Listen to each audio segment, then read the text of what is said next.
Ashamaa harka fuunee ijoolleen keenya biyya ormaa jirtan keessattuu dubartoonni keenya haadha banuus isinii ta'a jedhee tanaan waan kana yoo isinitti himu ijoolleen keenya biyya arabaa jirtan kun wantoota ol fuudhuun qaban ol fuutanii wantoota ulfaatina qabu baattanii armalee kana warri biyya arabaa jiru ni beeka. Dubartoonni keenya tokkoffaa kan isaan kulaalitii bashitanyaa ta'an dhibeewwan adda addaatiin qabamanii wantoota ulfaataa baannan ruuza kiiloo 50 ol baattan bishaan ol guutan foqirra baastan baay'ee ulfaatan garuu osoo waan kana irratti of eeggannoo gootanii amma godanyaan xiyya takka biyya galte kaate jechuudha biyya gallaan hin heerumte akkuma galteen erga heerumte ji'a lama hadda garuu gaafa garaatti baadha jettee dursee abbaan manaa ishii akimbeetii geechee laalchisu maaxaniin ishii bakka hin jiru bu'ee jira jechuudha. Amma suuraan kun suuraa ishii na ergite jechuudha laala suuraa maaxanii ishiiti waan nama ajaa'ibu jechuudha baay'ee nama gaddisiisa.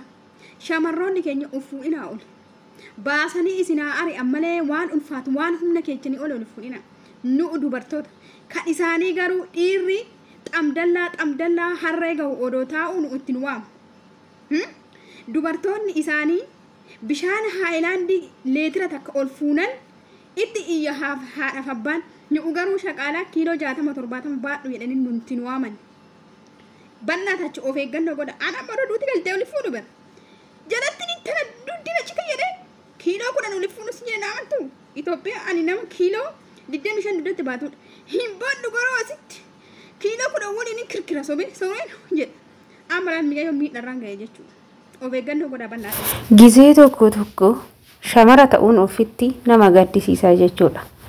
Ashama harka fuune kabajamtoota daawwattoota hordoftoota keenya nageenyi koo kan jaalalaa fi kabajaa bakkaa fi lafa jirtanitti isiniif haa baay'atu.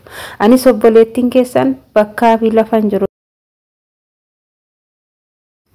lafan jirutti waaqayyoof galannaa ga'uu nagaa fayyaa kootidha. Isinis akka nagaa fayyaa naaf taatan waaqayyo irraa abdii guddaan qaba. Egaa warroonni mana keenya faaraa taatan like, share, subscribe gochuudhaan nu cinaa dhaabbadhaa jecha warroonni duraan nu wajjin jirtan ulfaadhaa galatooma.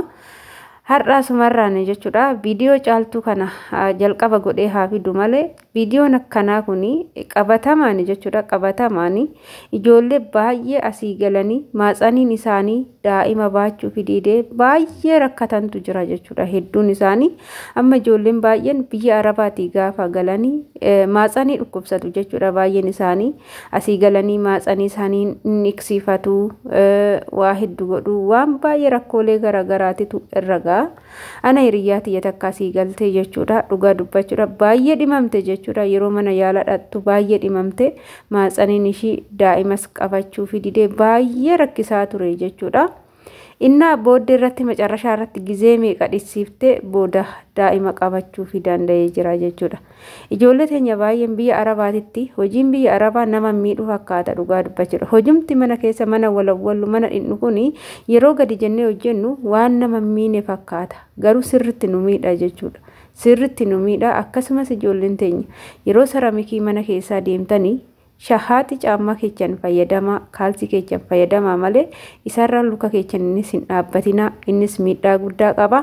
Akkasumas jaroonni jechuudha wantoota garagaraa wantoota ulfaata ol fuudhii namaan jedhu wantoota akkasiisan sinitti haa hafu malee oliin fuudhinaa jechuudha.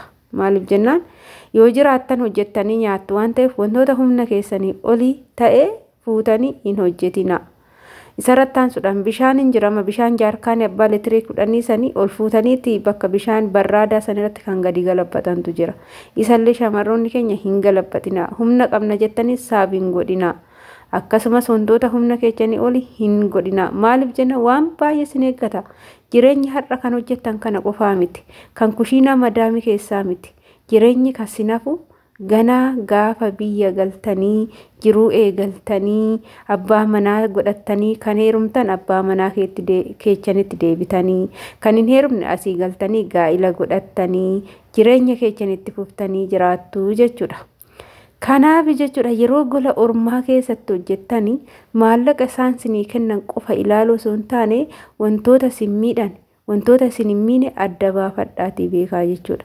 Kana ta'uu yoo baate madaamonni tokko cubbuu hin sodaatanii wantoota hati hin dandeenye wantoota humna keetii olii itti yaamanii odoomee dargaggeechi isaanii gindillaan taa'u isin itti yaamu jechuudha. Ani dhugaa bakka kanatti madaamii koo kana galateeffachuun barbaadaa sumarraa madaamii koo galatoomi jechaani.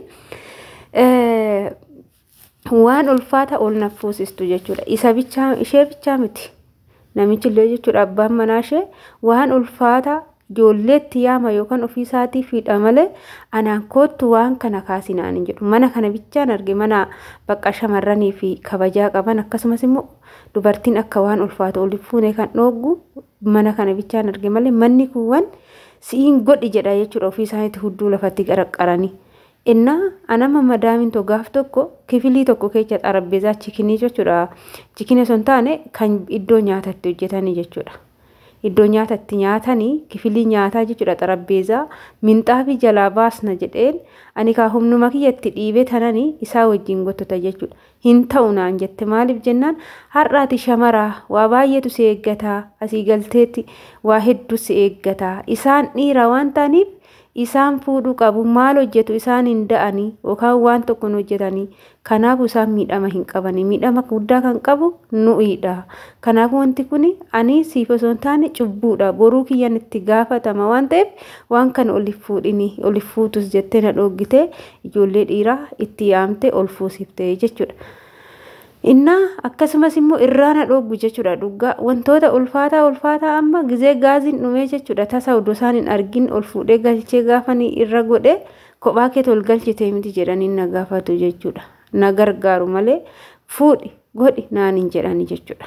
Madaamii waan eebbiseedha dhugaa dubbachuudhaaf asumarraanii akkan hunda keechaniitu immoo osoo madaamiin keessan akka madaamii kootii taate baay'een itti gammada haa ta'uti garuu ijoolleen keenya maallaqaaf jettanii jireenya har'a darbuuf jettanii kan gattanii keessaa deemtaniif jettanii madaamin nu haa jaalattu jettanii wanta humna keechanii olii ulfaatu hin hojjetina. Maallaqni isaan baatiidhaan nuu kennan waggaa 5 hojjedhu waggaa 10 hojjedhu gaafa asii galte si yaaluu hin danda'u jechuudha. Rakkoolee ati hin beekne si saaxiluu danda'u wanta ati hin eegne sirraa gahuu danda'u. Kanaafi maallaqni immoo homaa siif hin godhu jechuudha gaafa asii galtee rakkoo cimaa keessa geechi har'a yoo qaama kee eedde gaafa of eedde gaafa san asii galtee kan har'atti xaaraa jirtu kan har'atti hojjechaa jirtu nyaachuu dandeessa jechuudha yookaan immoo wanta ati yaadne si mudachuu danda'a. Kanaaf wantootaan fakkeenyaaf akka tsoona gaazii ol fuutanii manatti ol galchuu wantoota akka bishaanii galabbaxuu wantoota gizee meeshaan alaa dhufu meeshaa hedduutu dhufa meeshaa sanniin keechaa meeshaa alaa dhufu keechaa wantoota ulfaatu wantoota humna keechanii olii achumatti dhiisaa ti ani hin danda'u jedhaanii malee akkuma nama dandeechanii ol harkistanii fuutanii miidhamaan ofirraan hin gayna. Har'a yoo of eeddanii jechuudha asii galtanii kan nama ta'uu dandeessan. Har'a yoo of eeddan jechuudha asii galtanii kan bultii ijaarrattanii daa'ima gaarii ilmoo gaarii deessanii jiraachuu dandeessan.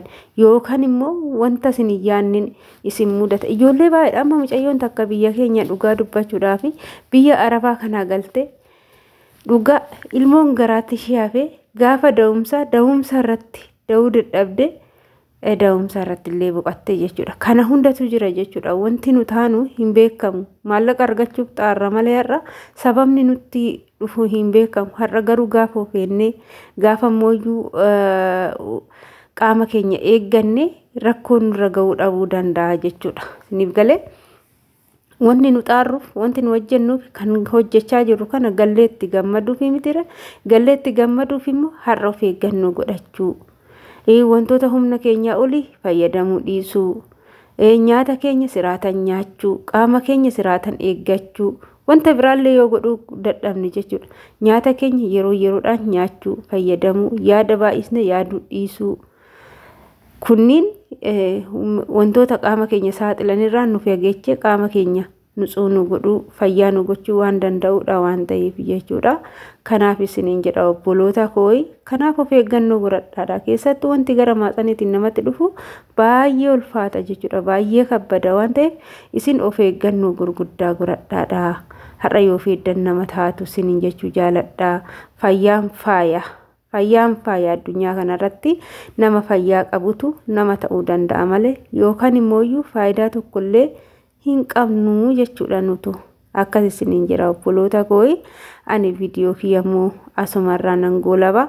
Waan na wajjin turtaniif waan na dhaggeeffattaniif ulfaadhaa galatoomaa isiniin jechuu jaaladha. Mana kanammoo like, share, subscribe gochuudhaan nu jajjabeessaa, nu cinaa dhaabbadhaa isiniin jedha. Hanga viidiyoo biraatiin walitti deebinutti turtii gaarii isiniif haa ta'u. Bye bye.